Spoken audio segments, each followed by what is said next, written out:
Usually I make video guides of how to set up various services and self-hosted resources in Unraid. But today I wanted to take maybe a little bit of a different approach and do a different kind of video and talk about why I think you should start self-hosting in the first place if that's something that you're looking at getting into. So this is just going to be some of my thoughts about why I got into self-hosting and why you might consider also getting into self-hosting. One of the primary reasons that I got into self-hosting was because I was at a time in my life when I was looking for a new hobby.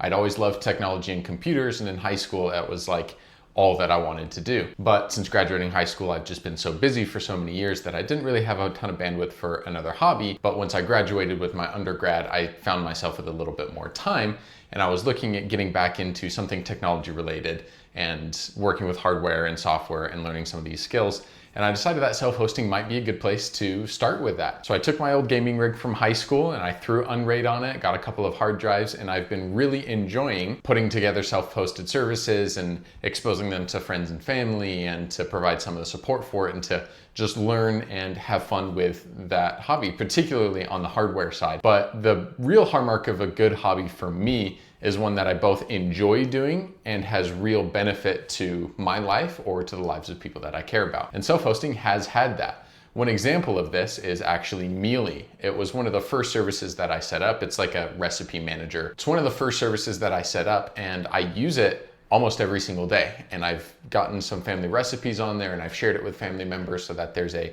backed up digital version for anyone to use regardless of where they are in the world, so they don't have to go through their camera roll or sort through Google Docs or whatever formats that those are in. So I enjoyed setting it up, and it ended up being useful for me and for my family, and that's a really gratifying part of this hobby, and that's one of the primary reasons that I got into it. The second reason that I would recommend or encourage people to start self-hosting is to increase their online data security and privacy. We live in a day and age in which those two things are not valued very highly by people, and especially not by corporations. Using services like Google Photos or any of Google services, or really any service that is free, comes with the risk of sharing your data, it getting sold out there. There's a lot of security concerns, particularly in a world that is filled with LLMs and AI who need tremendous amounts of data to train their models, but don't tend to source that data ethically. So being online now is more of a privacy and security risk than it has ever been before. And that's not even to mention the significant increase in scam attacks and malware attacks and other malicious software attacks. An example is what happened to LastPass over the last few years, with so many user passwords getting leaked and shared and sold. So how can self-hosting help mitigate these negative effects? Well, you can start using your own backup data instead of paying for cloud storage. So you can use a NAS, or a network attached storage, to have some amount of bulk storage or just large scale storage, maybe 1 terabyte, 2 terabytes, where you can keep your family pictures, where you can keep all your recipes, where you can keep all of your tax documents, where you can keep all of the projects that you start and all of the books that you have, or whatever data it is that you have, instead of paying for a cloud service where you sign over a significant amount of the rights and permissions that you have to that data to other companies so that they can store it. And it's all under the guise of them being able to perform this service for you. But most of their track records are such that I wouldn't trust them to abide correctly by these things, or to intentionally write their EULAs and things like that to limit the power that I have and the control I have over my own data. So using a NAS is one example. Instead of putting all of your data out there where it can be used by models to train or by these other companies for whatever it is that they want to do with it, you can have it locally where you have access to it and you're not signing over any license agreements or anything like that. Additionally, hosting some of your own services and not exposing them to the internet is a really good way to protect some of your data, because it's a lot harder to find an attack vector for something on that small scale that's not connected to the internet, right?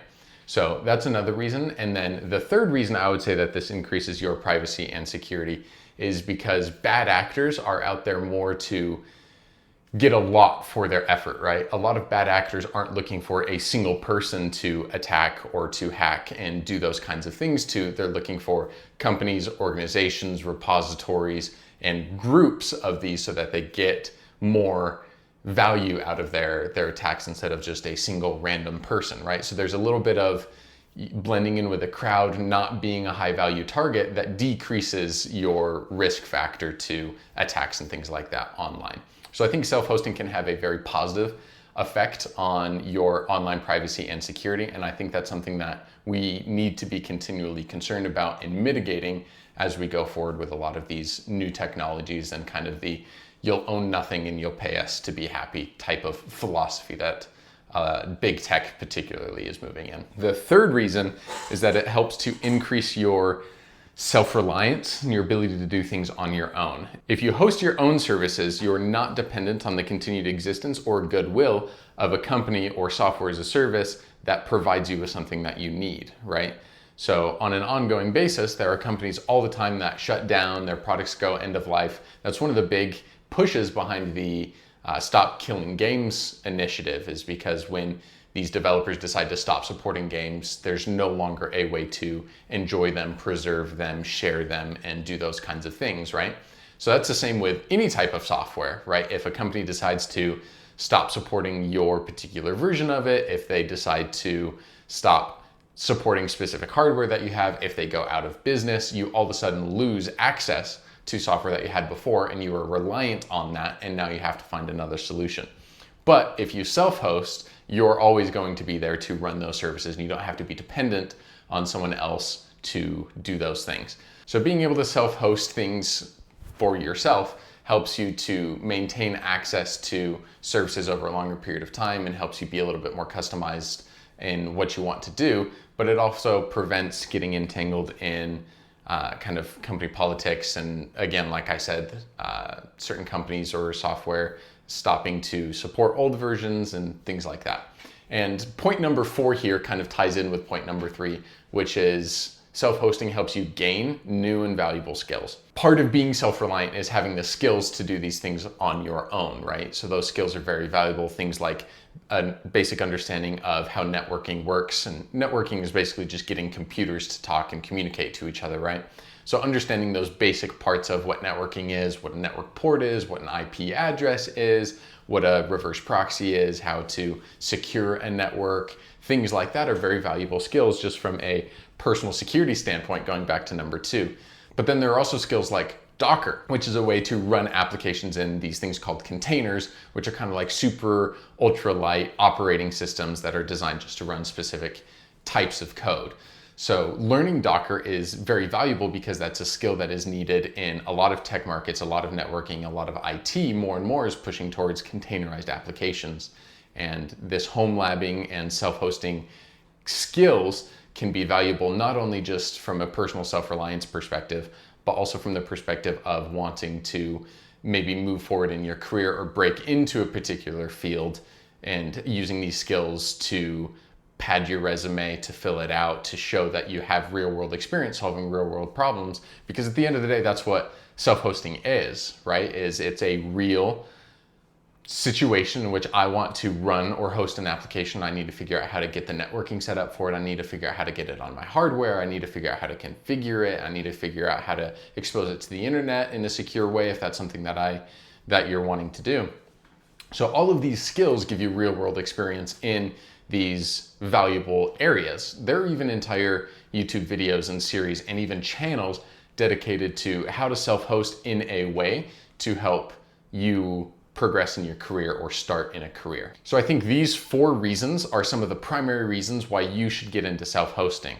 That's because it can be fun and useful as a hobby. It can increase your online data privacy and security. It can increase your self-reliance and not need to rely on other companies to provide services for you. And you can learn new and valuable skills, not only for your personal life, but if you have a professional inclination towards this type of work.